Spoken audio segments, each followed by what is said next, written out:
Hello, madam. My name is Prince Vijaypal Yadav and I am pursuing my BBA in ICFI Business School, Hyderabad. Today we are going to do a small presentation on occupational crime, which is a part of HPVE subject. And my group members' names are Naveed Khan, Syed Abdul Aziz, Bharat Sagar, Shiva Roshan. Before starting with the topic, we would like to thank Ms. Namrata Chatterjee ji for being the instructor of this particular course. She was remained very cooperative and helpful throughout the term to give the guidelines and make the rational decision.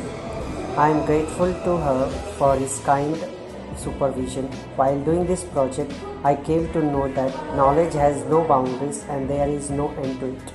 And I thank her for giving me this wonderful project because it has given us lots of information and knowledge and also enhance our research skills too. After in-depth study of the occupational crime, which is one of the part and also the topics in HPVE subject, we have finally succeeded to complete the progress reports of the occupational crime. So without wasting the time, let's start with the presentation. Occupational crime refers to a crime committed by someone during the course of his or her employment. Also known as workplace crime, occupational crime encompasses a wide variety of criminal acts including theft or embezzlement, money laundering, and the misuse of company property or information. In occupational crime, we are going to talk about what is occupational crime is and the types of occupational crimes. In these types of occupational crimes, basically organizational crime, state-based authority, professionals, individuals crimes, etc. will be covered.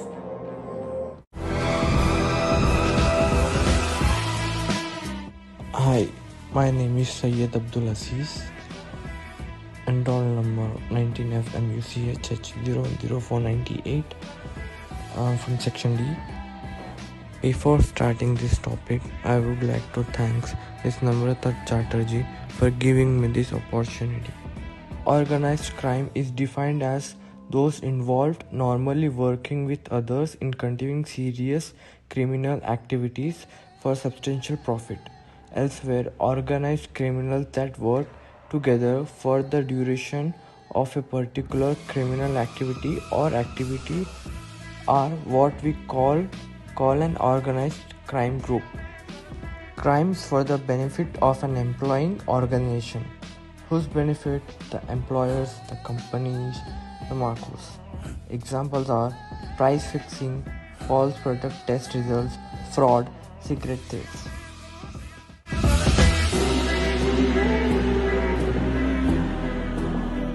Greetings to one and all. My name is Shiva Roshan from section D. I'm gonna discuss about state-based authority crime, which is the part of occupational crime. Firstly, the definition of state-based authority crime is crimes committed by the government officials or employees through the exercise of their power given to by their job. By this crime, the offender will be directly benefited. Some of the examples of state-based authority crimes: they are senator taking bribes, police stealing confiscated goods, mayor getting kickbacks, Sahयोग country corruption charge. Thank you. Now next, Bharat Sagar will continue about the professional crimes and exclusion. Hello everyone, my name is Bharat Sagar and my enrollment number is 706. Today I am going to tell what is professional crime. What is professional crime exactly? Crimes committed by the professionals which violate the trust placed in them by their patients, clients and individuals or whoever it is who trusts the person who have done the crime. For example, sexual assault by dentist when patient is asleep, teachers sleeping with their students, lawyer billing for hours they did not work, doctors vets making a false diagnosis. If we see here clearly, the persons who have done the crime are professionals and they have in their boundaries have made the crimes with the job in their hand. So we can say these are the crimes which are committed by the respective professional individuals in their area of job. And let's see some of its exclusions. Criminal acts and offences committed not while in the course of their job. Like if you see, if you take an example of an army officer selling the secrets to other countries or whatever it is, when after he had retired, it doesn't make count into professional crime. And offences committed that are unrelated to the trust placed by an individual, client or patient. Like there is no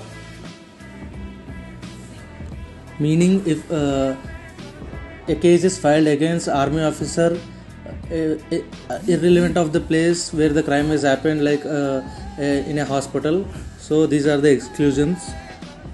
Thank you.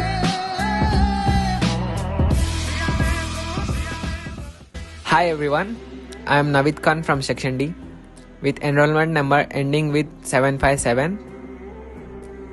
Today I am gonna explain you about individual occupational crime.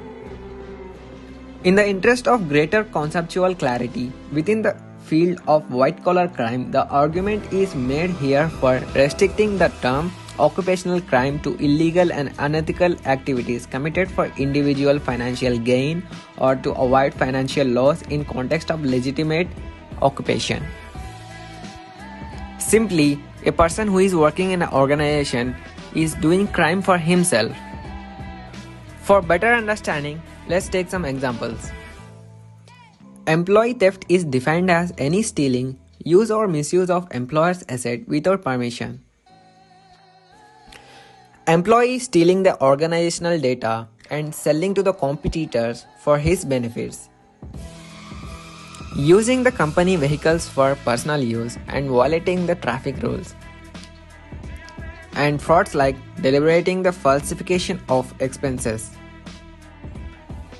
Tax evasion occurs when an individual or business entity willfully and intentionally falsifies information on a tax return to limit the amount of tax liability.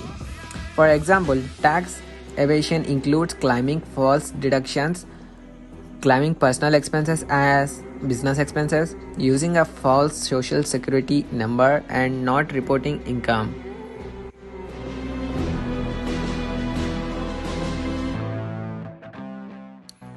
What are the crimes directed to conduct endangering workers?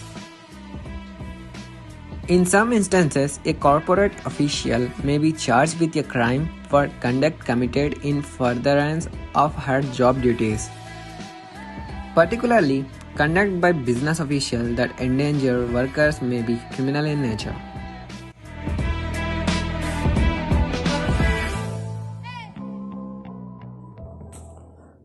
At the end, we would like to conclude ourselves that our government, authorities, and the rules and regulation of the nation should be that much strong that even an individual or a group of people should not have that much of dare to cheat the people of the nation or cheat the government.